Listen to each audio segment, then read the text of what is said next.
In a world where we have everything and it's still not enough, we're often left wondering, is this really it? Deep inside, you know there's more to life. You're ready to leave behind the old push your way through and claim the deeper, more meaningful life that's calling you. That's what we invite you to explore with us. We're your hosts, Stephanie Allen and Maren Stephanie. And this is the Soulful Leader Podcast. Yay! Hi, welcome to the Soulful Leader Podcast. This is Stephanie and I'm here with Maren. And we're looking today and speaking today about motivation. What motivates you? Is it pain to get you, to move your butt off of something? Or is it joy and meaning and purpose? Which one is it? Because I can tell you, I see this in myself, I see this in my clients, that a lot of time, if it ain't broke, don't fix it kind of thing. It isn't, things don't happen for us until we actually, our butts are on fire. And then we're like, oh, shoot, I better look at that. And that can be a whole thing around pain motivating us to do something. And there's a great cost to that. I was just talking to one of my clients about that, and she's got multiple businesses, and she does super well when they're on fire.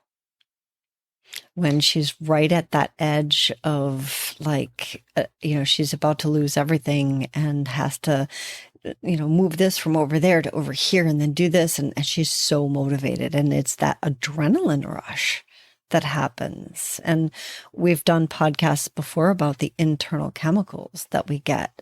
Our body produces all the chemicals that we could take out there in the outer world, whether it's, alcohol or drugs or whatever. Our body actually produces that for ourselves.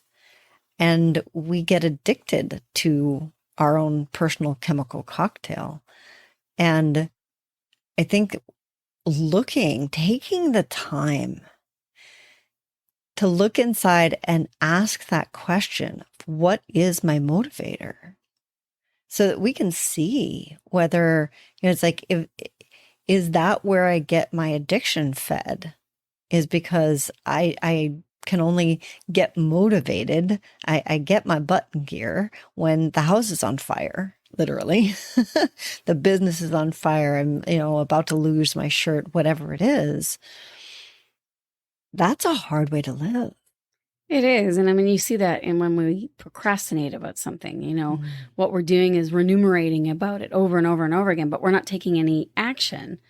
And I don't mean action in the outer world. I'm also talking about action in the internal self too. It's like, worrying, fixating about something doesn't change it.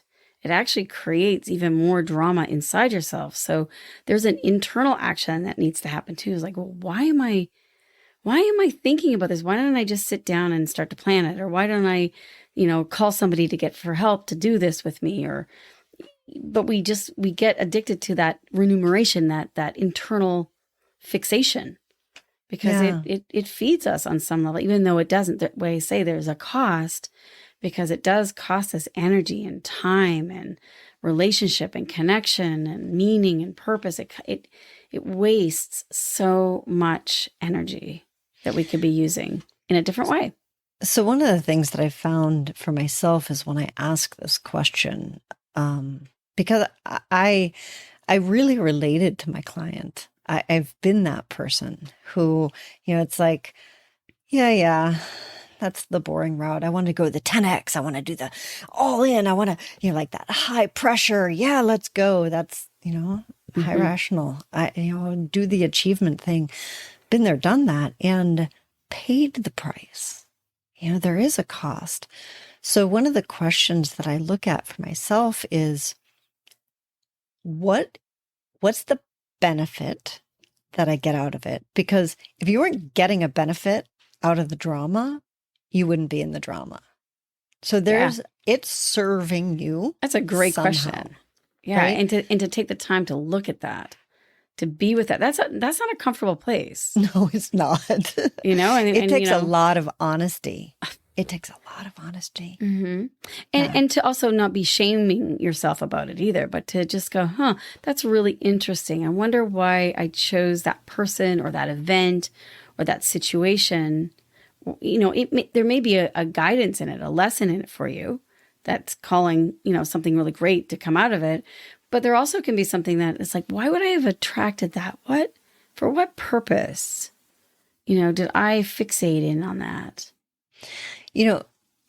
Recently on one of our podcasts, we talked about the one thing. Like there's one thing that kind of eats at all of us. How do we, for some people it's their finances, for some people it's their health, for some people it's relationships.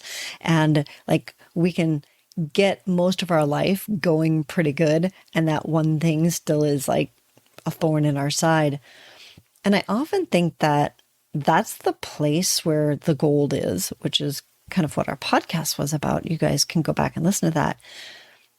So when I'm looking at that question that I ask myself, what's the benefit that I get out of it?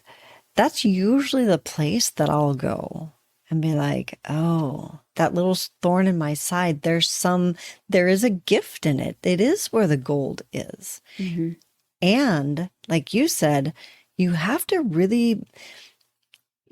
willing to go inside and look at it, for one thing.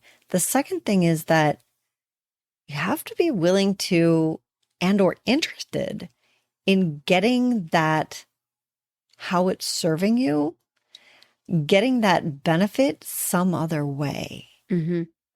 Yeah, because I think it's important that even before looking at the benefits and everything, to not take it personally. Because I think there can be a part of us that can be very sensitive and go, oh my God, this is about me. I attracted that. Why am I attracting that? We can kind of go into that, oh, I'm a poor sad tomato kind of thing. Versus going, what if it wasn't, don't take it personally. What if it was an opportunity, working with a friend yesterday, and she's a really great counselor and has an amazing amount of tools. And she was kind of confessing to me, she's like, WTF? Like I have all the gifts and all the strengths, and why am I still attracting this? And I said, well, maybe it's about looking at it differently. Maybe it's about seeing that you actually are using your gifts and your strengths and your talents and your tools, and you're on an edge, and now you're ready to break through that edge. So you have stepped outside of that familiarity, and all these other parts of it are coming up and just going, just testing you. Right. Because you're in a place you haven't been before. Congratulations. Like, I think we default to that personal thing of saying, oh my God, I screwed up again, or I made a mess, or this is a pattern. Why do I keep doing this? And that's what I'm saying. Don't take it personally. Like, take it off that and almost become a witness of saying, let's be honest. Have you been aware in the last little while about working through this and taking risks and challenges and growth, moving towards an ideal? Then you aren't going backwards. You're actually going forward. And maybe all of this stuff's coming up because you are going forward and you're in a place you haven't been before, even though it looks the same. Well, and that makes me think of, the saying that the two hardest places are when you're starting something and when you're finishing something. And 99% of the people give up right at that moment when they are about to break through. And the reason is because when you're on that edge, right? It's where everything comes up in your face and you start to doubt everything that you've just done. You've invested all this time to get to, X. Say, for example, if you're, somebody who struggles with finances, and you're finally about to break through and make that next level of finances, and now you start doubting yourself and you stop, you're like, or you get distracted and you're like, oh, this is going to solve it all. And you go and put your energy someplace else. And what really needed to happen was doubling down where you were and working, it's like, so how do you know when you're question. at that edge where it's like, no, just stay the course. Should I stay or should I go? The talking heads. Should I stay or should I go? Yeah. Do I stay the course, or is it really truly asking me, saying, you know what? Are you sure you're going the right way? Maybe you need to go over there. Do you have any insights on that of like how you know when you're on an edge and how you know when you're just going the wrong direction? Yeah, I don't know. I mean, I think that's individual, but what I've been experiencing and what I've been practicing with myself lately is when I don't know, I tell myself, well, that's good because now I'm in a place I haven't been before. Mm. So congratulations, Stephanie. That's good. That's so unusual because usually we're told by society when you don't know, go figure it out. You need to know. Yeah. You need to And have an answer. And I think, again, I think if I could have figured it out, I would have already, but I'm in a place I haven't been before. So instead of trying to make all these assumptions and all of this reactivity of like, because then I'm taking my past, my old self, and just taking up all those patterns and redoing them again. Yeah. So instead, I don't. I just sit there. I just sit there. I had a good friend the other day. I questioned him about something and he was so good because it was kind of like a challenge. And he's like, that's such a great question. I'm going to go meditate on that. And I'm like, what a great answer. Like what he's saying is like, I'm going to go and sit with that. Yeah. I don't have an answer and I'm okay with not having an answer. What my response is, I'm going to go and be with it and be with it until the answer finds me. There's an old saying, it's like, if you hold a question long enough, the answer will find you. And I love that. Instead of looking for the answers in all the wrong places, just sit there, just be there and hold the question. One of the things about answers is that once you arrive at an answer, possibility goes away. So once you have an answer, that's it. I got it, or the answer, right? When you're in so a are you question, saying like it becomes concrete kind of thing? Yeah, it becomes concrete, right? Because it's like, aha, this is it. All the other things fade away. All the other possibilities, right? And there's a time and a place for that because otherwise we live in indecision, right? It's like we're not doing anything. And for me, it's a conversation with life so that it's not my ego saying, I know. It's what's aligning in my life that's pointing to X, Y, or Z. So regardless of how excited I get about any one particular thing, I don't act on it yet. I used to. And I've learned to be patient and be like, okay, where does that align with other things? Because what I found most of the time is when I get really excited about something and it's just kind of like a random thing out of the blue. And I can't actually say, well, that aligns with this, and this. And so it comes together and it's like, oh, that all fits together. When it's just something I get excited about, it's a squirrel moment, squirrel, right? Mm-hmm. That's usually where I'm being distracted by some part of me that is like, no, that, like success is right over there. Let's go this way instead. Yeah, we tend to be chasing it. We're always chasing it. And then, whatever it is, can't find us. We're not home to receive. Yeah. And then you can use the other extreme of that too. And sometimes people say, well, if it's meant to be, it's meant to be. It'll just happen. But that won't, you have to, not have to, but it's very wise to then have a practice that allows you to be present to that which you are questing. So you're sitting, but you're not vacating. You're not just going, oh, well, if it's meant to be, it's meant to be. You're sitting and you're presencing what wants to happen.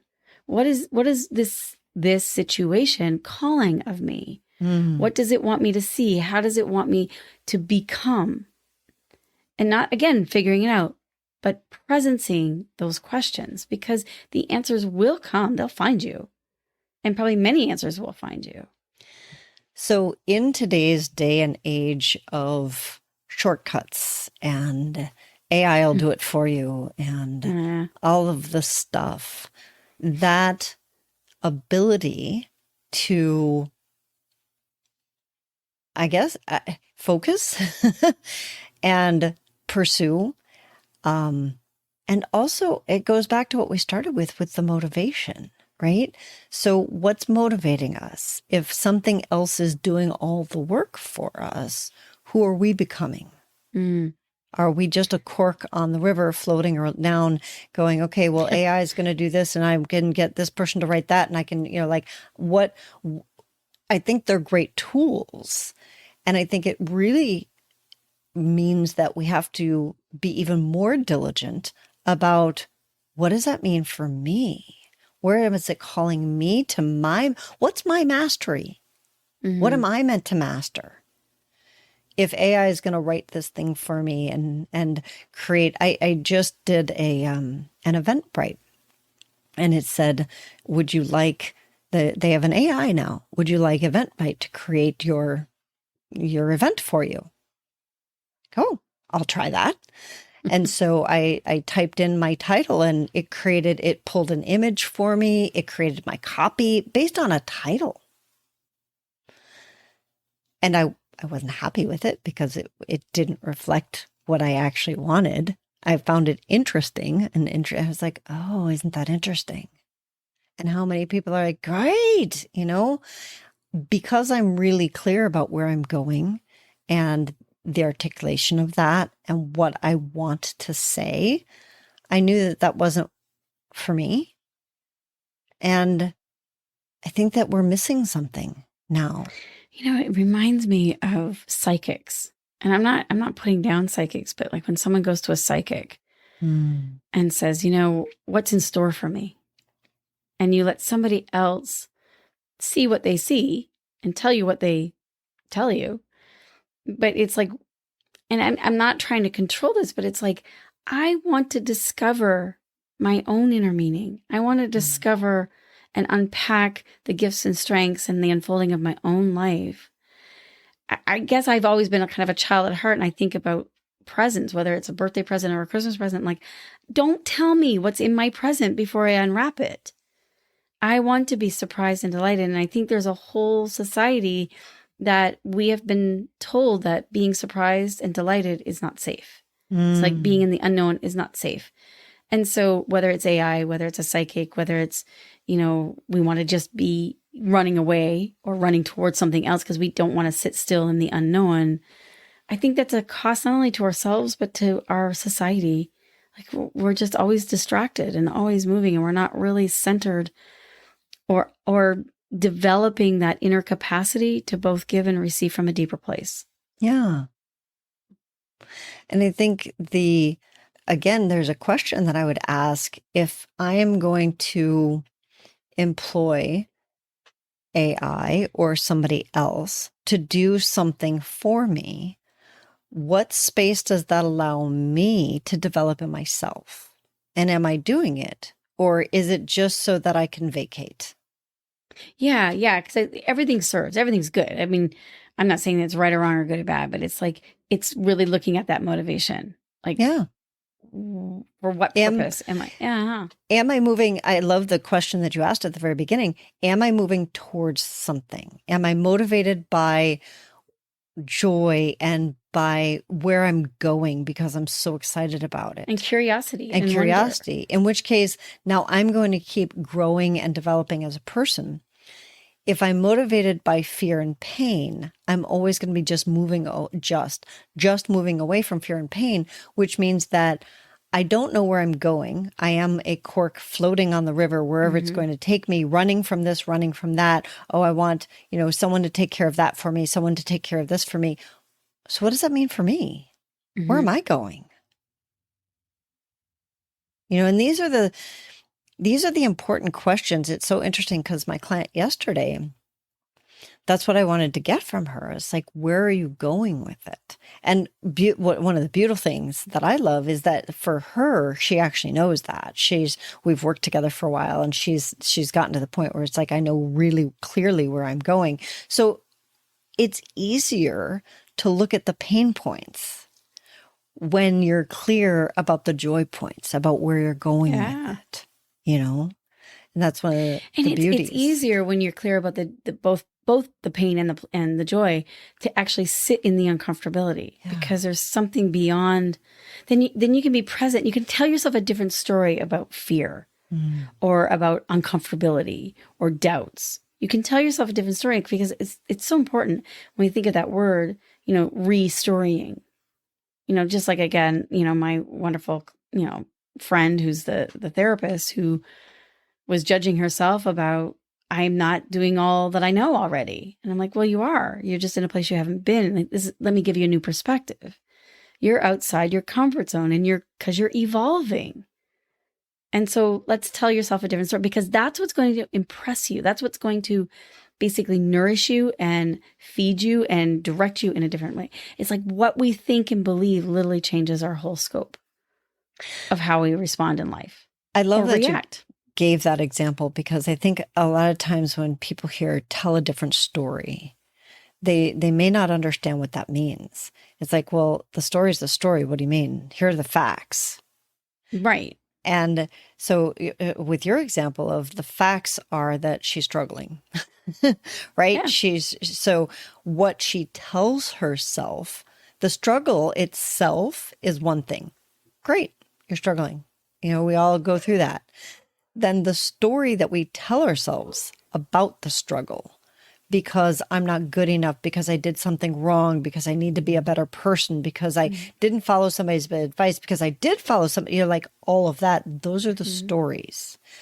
And to look at it from a higher perspective, which is one of the things that you gave her of, maybe it's because you did everything right.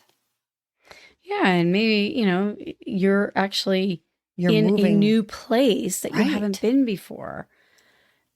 And that's exciting. And to that's celebrate a beautiful, exciting thing, right? Celebrate yourself that actually the things that you have been working for, you haven't laid them down. You have been present to the difficulties and the challenges in your life. You have used your tools. Right. And your consciousness and awareness. And so what makes you think you did something wrong? Like maybe it's because you did something right. Maybe you're in a new place you haven't been before.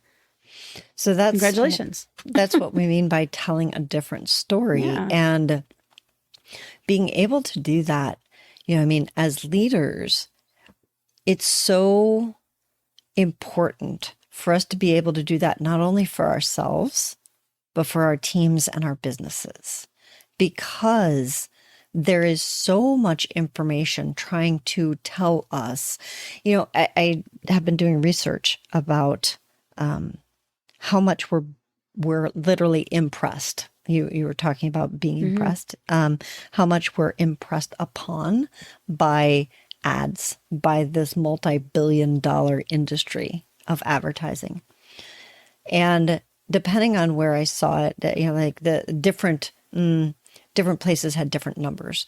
So we are impressed by ads between 6,000 and 10,000 times a day. 6,000 and 10,000 times a day, there's an ad. So if you think about that, any type of ad is showing you where you're not good enough, what you should look like, what you should be like, what you should be doing in your business, what you're not doing in your business. It's all the things all the places you're not good enough. Right? And this is so important as to where you're putting your attention and your presence, your awareness. Knowing, if you don't clearly know where you're going and have that to hold on to as a thread, like, right? This is why I'm here on the planet. And I'm so clear about that. Then I can cut through all of that noise. Yeah, and I'm going to even add something to that too, Maren, because sometimes you don't know. Sometimes you don't have the clarity. Sometimes you don't have the thread to hang on to. And so for those of you that are thinking that too, I'd also say be clear about what's being impressed upon you.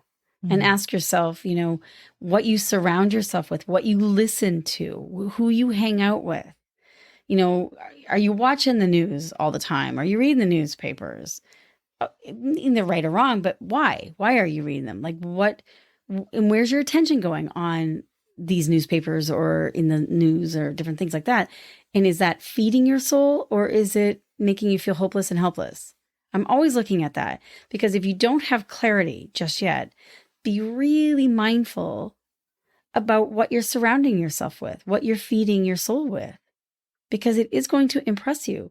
And so I would highly suggest you choose things that lift you up and inspire you and to surround yourself with people who are clear, Mm. who are, doing the internal work to discover their gifts and strengths and who they are and why they're here. Hang out with, advertisements of that, or, like, seriously, because I mean, like, thousands, like you're saying, thousands and thousands of imprints that we're getting all day long. All day long. Yeah.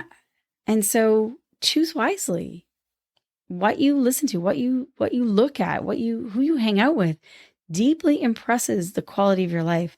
I can't tell you how many times I hear people say, when I ask them, how you doing? Oh, I'm living the dream. And I'm like, what is your sound like dream? it. You don't sound like it, right? Well, it's the sarcastic thing. And it's like, Right. well, do you know what your dream is? Would you like to live your dream? Or are you hanging out with people who are living the dream? It's really, I know it's comfortably familiar, but it's not always healthy. Mm. Like, to actually start to shift it and go, well, what if I was living the dream? I don't even know what that would look like. What would it feel like? Who do I know that's already living the dream? Mm. What kind of things do I want to put my attention and presence into that is living the dream? That's just an example, but whatever it is that your heart or that you're longing for, go put your time and energy around that, because that's what's going to impress you and that's what's going to help you. Yeah.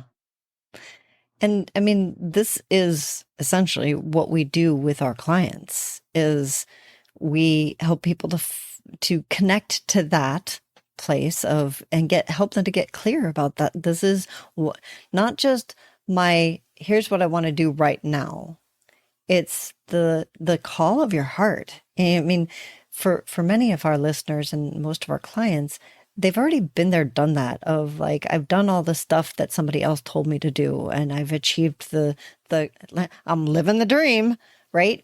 And they say it with that sarcasm because there's still a piece of them that's like, no, really? I was sold a bag of caca because it's not what I was promised. There's this longing inside of my heart. And so when you feel that longing and it's disconnected from what you're actually doing out in the world, that can be really hard on us. And those are the people that, like, we're helping and that we work with to change themselves, to change their businesses, to lead differently, to lead from the soul instead of from the head, which is where we're taught to lead from. So what I tell people when they're stressed, they're either stressed because they're in the caca-poo-poo-ness, and they're not clear. And so they're really out of misalignment with their values, their dreams, their goals, their passions, and they don't have that self-awareness. So that's a really wonderful journey that you can shift quite beautifully. Or people are stressed because they are outside of their comfort zone and they've already moved into the direction that they do want to go, and they haven't been there before. Mm. So they're needing some restoration to go, oh yeah, to remember that actually, yeah, this is where I want to go. And so to be gentle and kind with themselves and to have impressions around them that actually support them with that. And, it's interesting. We actually are starting up a program where we're working with people on this on a regular basis.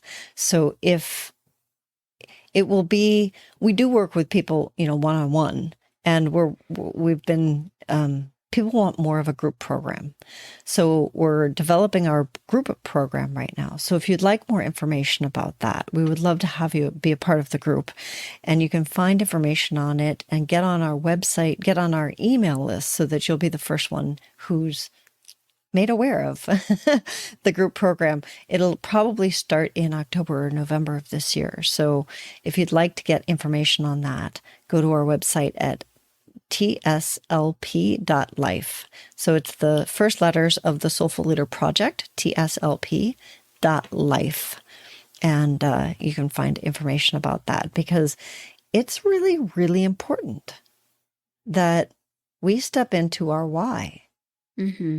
For ourselves, like you said, because there's that healing that needs to happen inside.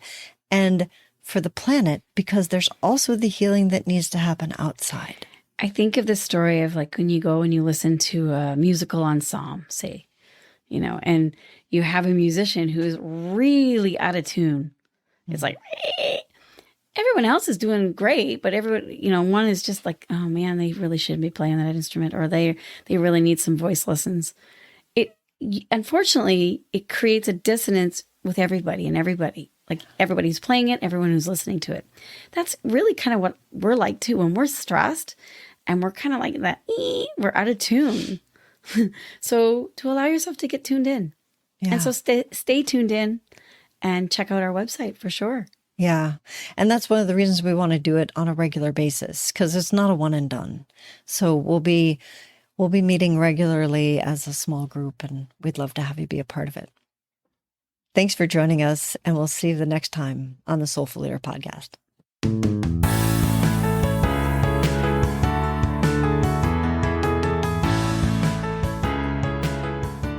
And that wraps up another episode of the Soulful Leader podcast with your hosts, Stephanie Allen and Maren Stephanie.